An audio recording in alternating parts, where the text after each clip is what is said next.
साथियों नमस्कार। Technical S4 channel पर मैं राजेंद्र साई एडवोकेट फिर एक बार आप लोगों का स्वागत करता हूं।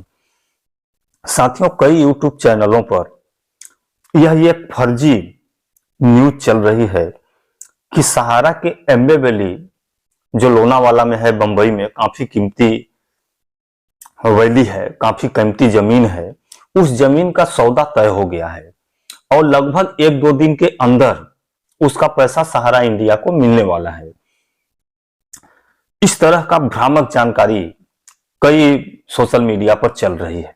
इसकी हकीकत क्या है साथियों? क्योंकि चर्चा तो चल रहा था, चर्चा बहुत पहले से चल रहा था उस एम्बे वैली को नीलाम करने के लिए, उसको बेचा जाए और बेच के सहारा निवेशकों का भुगतान किया जाए। लेकिन आज जो चैनलों पर तरह तरह की अफवाहें फैल रही हैं कि एम्बे वैली का सौदा तय हो गया है और यह सौदा लगभग 4.25 लाख करोड़ में हुआ है। तो ऐसा कयास लगाया जा रहा है कि 4.25 लाख करोड़ अगर एम्बे वैली का मिल जाता है तो सहारा के प्रत्येक निवेशकों का भुगतान हो जाएगा, सारे कर्मचारियों के वेतन का भी भुगतान हो जाएगा, जो भी फंड बचा हुआ है, ऑफिस रेंट बचा है, बिजली इलेक्ट्रिसिटी बिल का बचा है, सारे चीजों का भुगतान हो जाएगा। साथियों यह तो सही है कि अगर 4.25 लाख करोड़ रुपए मिलता है तो निश्चित रूप से सारे निवेशकों का भुगतान हो जाएगा और सहारा फिर अपने उसी रफ्तार से चलने लगेगी जैसे पहले चलती थी। लेकिन इसमें कई सारे पेच है। पेच ये है कि जैसा कि माननीय सर्वोच्च न्यायालय का आदेश है 2012 का कि अगर सहारा की किसी भी संपत्ति की नीलामी होती है तो उस नीलामी का लगभग 90% राशि सहारा सेवी अकाउंट में चला जाएगा। अगर अब सहारा सेवी अकाउंट में यह राशि चला गया तो क्या सरकार इस राशि को देना चाहेगी? सरकार की नजर तो पहले से 25,000 करोड़ पर भी पड़ी हुई है, 25,000 करोड़ को ही हड़पने में लगी है सरकार। इसीलिए तो 5,000 करोड़ रुपए वापस करने के लिए सुप्रीम कोर्ट में आवेदन लगाई। अगर सरकार की मंशा साफ होती तो 25,000 करोड़ में से कम से कम नहीं तो उसको 15,000 करोड़ रुपया का मांग करना चाहिए था।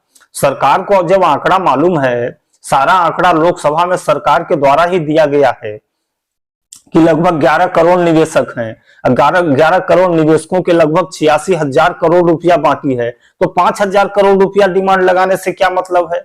तो सरकार की जो नजर है सहारा के उन पैसों पर है कि उन पैसे को हम रात सात कर लें और उन पैसों से हम देश का विकास करें, रोड बनवाएं, सड़क बनवाएं, स्कूल बनवाएं, हॉस्पिटल बनवाएं।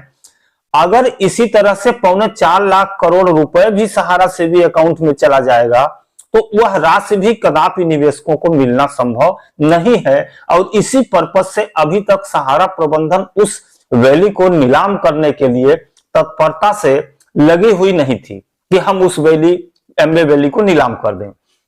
लेकिन यह जो न्यूज निकल के आ रही है साथियों, यह न्यूज पूरी तरह से फेक है। क्योंकि हमने सहारा के वेबसाइट से पता किया, हमने न्यूज गूगल पर भी सर्च किया कि क्या एम्बे वैली की नीलामी हो गई है या क्या एम्बे वैली का सौदा हो गया है। इस तरह का कोई जानकारी निकल के नहीं आया। हमने सहारा के कुछ जो वरिष्ठ अधिकारी हैं, जो गोपनीय हैं, अच्छे पदों पर हैं, उनसे भी जानकारी लेने का प्रयास किया, उनको भी फोन किया, उनसे भी पता किया, तो उनका भी कहना है कि नहीं, अभी तक किसी तरह का कोई सौदा नहीं हुआ है और न ही सौदा निकट भविष्य में होने की संभावना ही है। तो इस तरह का यह जो न्यूज निकल रहा है यह पूरी तरह से फर्जी है। कोई नीलामी नहीं हुई है, कोई बिक्री नहीं हुई है। हाँ, यह है कि यह राशि, यह जो एम्बे वैली है, एम्बे वैली अगर आज की डेट में देखा जाए तो लगभग अगर उसका उचित मूल्यांकन किया जाए तो बंबई के लोनावाला एरिया में लगभग 10 से 15,000 रुपए वर्ग फीट के हिसाब से जमीन बिक रही है। अगर हम पूरी जमीन को देखें तो सहारा इंडिया के पास 50 लाख वर्ग फीट जमीन है। अगर हम 5,000 वर्ग फीट के हिसाब से भी देखें तो लगभग वह 2.5 लाख करोड़ के आसपास की संपत्ति होती है। तो संपत्ति तो है सहारा के पास, लेकिन अभी नीलामी से संबंधित जो न्यूज आ रही है वह पूर्णतः गलत है। साथियों इसी बातों के साथ मैं अपनी वीडियो को समाप्त करता हूं। नमस्कार।